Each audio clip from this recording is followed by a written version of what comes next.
Buenas noches para todos. En esos momentos voy a seguir con el tema relacionado con ver los números de otra forma.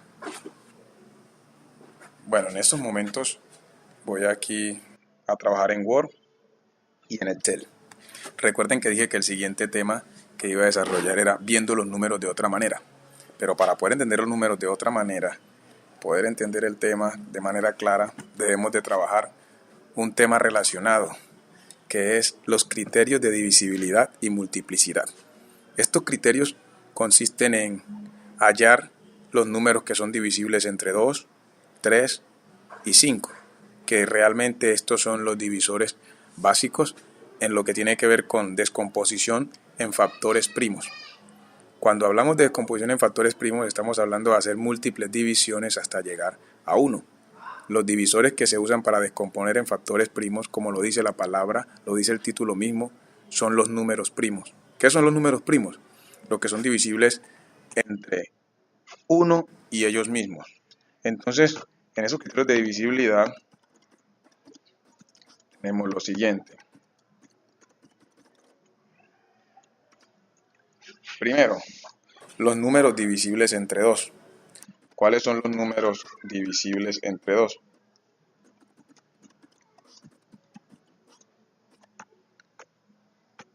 Como tilde en la U. Okay. ¿Cuáles son los números divisibles entre 2? Son los terminados, ¿cierto? En 0, 2, 4, 6 y 8. Ya tenemos los números que son divisibles entre 2, los que también podemos conocer como pares. Vamos entonces ahora a trabajar cuáles son los números divisibles entre 3. En estos números divisibles entre 3 es donde más debemos nosotros enfocarnos. Voy a copiar y pegar para agilizar. Números divisibles entre 3, o los que tendrían tercera, como podemos decir. Bueno, algunos docentes y los libros dicen que los números divisibles entre 3 son aquellos que al sumar sus dígitos, el resultado de esta suma es un número múltiplo de 3, pero nos dejan en las mismas. ¿Por qué? ¿Cuáles son los múltiplos de 3 si los números son infinitos? Entonces yo diría algo diferente a esto, parecido pero muy diferente y que permite tener un criterio de mayor alcance o que me sirve de mejor manera.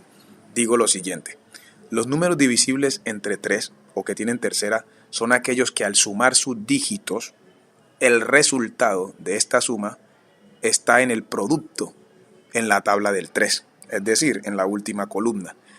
Puede haber una pregunta. Bueno, y si al sumar los dígitos, sabiendo que la tabla del 3 llega hasta 30, pues la tabla que conocemos, y si el número se pasa de 30, ¿cómo sabré si es divisible entre 3? Bueno, vuelvo a sumar y me dará un número que está en la tabla de 3. Voy a escribir primero y voy a demostrar esta parte. Entonces son los números que al sumar sus dígitos, ¿cierto?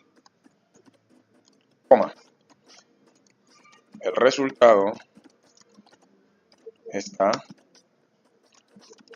en la tabla del 3, la parte de los productos. Cuando es la parte de los productos, ahora la última columna. Supongamos que nosotros tenemos este número que voy a hacer aquí. Hasta ahí llevamos ¿cuántos? 5 y 2, 7, 4, 11 y le ponemos un 1. Este número es 5.241. A simple vista, ¿cómo saber si este número es divisible entre 3? ¿Cierto? No podría. Si tomo el criterio que dice que son aquellos que al sumar sus dígitos está ubicado es múltiplo de 3, perdón. ¿Y cómo saber cuáles son los múltiplos? Como dije ahora, si son infinitos. Vamos a observar algo aquí. Si yo tomo y sumo 5 más 2 más 4 más 1, ¿me da igual a cuánto? Sería 7, 11, 12. Este número está en la tabla del 3, significa que el 5.241 es divisible entre 3. Este número se concluye entonces, ¿cierto? 5.241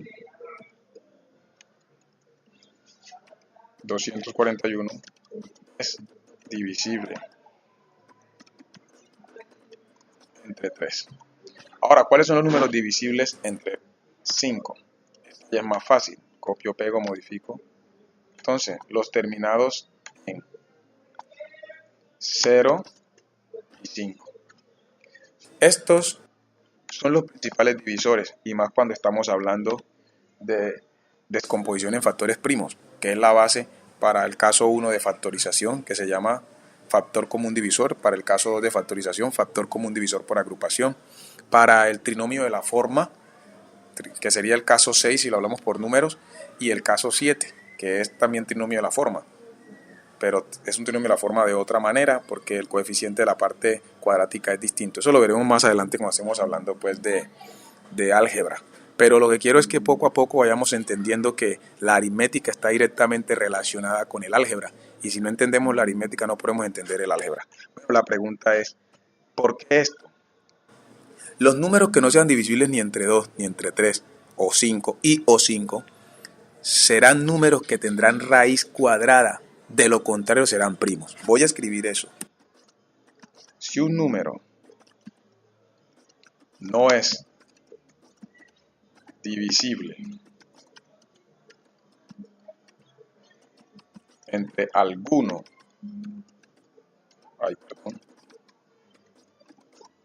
de los 3 expuestos, coma,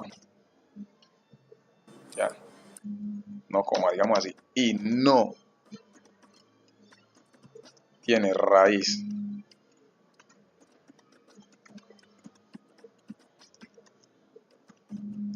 cuadrada exacta, ¿qué tiene como consecuencia? Entonces será primo. Recuerda que los números primos son los divisibles entre ellos mismos y la unidad. Hagamos un ejemplo. Voy a abrir Excel. Aquí de alguna medida también aprendemos a trabajar Excel. ¿Cómo hacer acá? Para trabajar Excel yo lo que hago es que le doy blanco para que se quiten las líneas. Y voy a agregar aquí una línea como cuando descomponemos en factores primos. Mírenla. Entonces pongamos un número aquí, el 121. Este número, como lo vemos, voy a cambiarle el tamaño de letra para hacerme un poquito más visual o más claro todo. Cambiemos la letra por esta. ¿Qué pasa con este número? Si vemos, no termina ni en 0, ni en 2, ni en 4, ni en 6, ni en 8, entonces no es divisible entre 2, no es par. Tampoco tiene tercera, porque al sumar los dígitos me daría 4, y 4 no está en la tabla del 3. Tampoco tiene quinta, porque no termina en 0 ni en 5. Entonces diría yo, ¿tiene raíz cuadrada? Sí, la raíz cuadrada de 121 es 11. Entonces tiene, como decimos, onceava. Y la onceava, ¿cuál es? 11. Y el 11 también tiene onceava, que es 1. Y aquí acabamos de descomponer en factores primos. Ahí le decimos dando más o menos cómo haría uno para hacer esa expresión y esta forma de escritura, así como lo hacemos en un tablero. Voy a copiar, voy a traer para acá para Word. Entonces, un ejemplo de esos números que no son divisibles entre los primeros 3, en los divisores básicos distintos al 1. Entonces, para pegar, simplemente le doy un pegado especial para que quede pegado como una imagen. Y ahí está. Este es un número que no es divisible ni en 2, ni en 3, ni en 5, pero no es primo. ¿Cómo me di cuenta que no era primo? Porque tiene raíz cuadrada. Esto mismo pasa con el 49. Entonces aquí en alguna medida acabo de explicar criterios de divisibilidad. ¿Qué son los criterios de divisibilidad? Aquellas reglas que me muestran o me enseñan o me indican los números que son divisibles entre 2, 3 y 5. Y que los que no sean divisibles entre ellos deberán tener raíz cuadrada o son primos. Recuerden que al descomponer en factores primos, el mismo título lo dice, los divisores deben ser números primos. Así que el número primo más pequeño que usamos allí es el 1 con el que terminamos. Y el 2 sería el siguiente, siendo el 2 el único número que es primo y par. Esto que estoy diciendo hace parte también de teoría de los números. Entonces, más adelante estaremos aplicando este proceso en lo que tiene que ver en el hecho de aprender a ver los números de otra manera. Y podremos resolver cualquier operación teniendo en cuenta estos criterios de divisibilidad. que son básicos para el avance aún en el álgebra. Estamos pendientes en otros temas.